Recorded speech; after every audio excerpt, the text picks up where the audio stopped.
Hello hello বন্ধুরা, আমরা একটা খুব পপুলার জায়গায় এসেছি। জায়গাটা কোথায় হতে পারে একটু বলবেন আপনারা, কমেন্টে বলবেন। সুন্দর দেখতে পাচ্ছেন, খুব সুন্দর রঙিন, একদম খুব সুন্দর একটা জায়গা। কমেন্ট করবেন কোথায় হতে পারে এটা।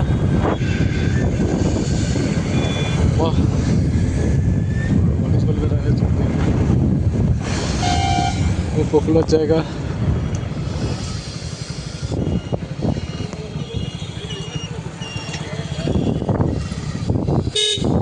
Welcome to Itahar. ওয়েলকাম। দেখতে পাচ্ছেন কত সুন্দর একটা দেখার শহর, কত সুন্দর একটা শহর। লোকজনের আনাগোনা চলছে, খুব সুন্দর।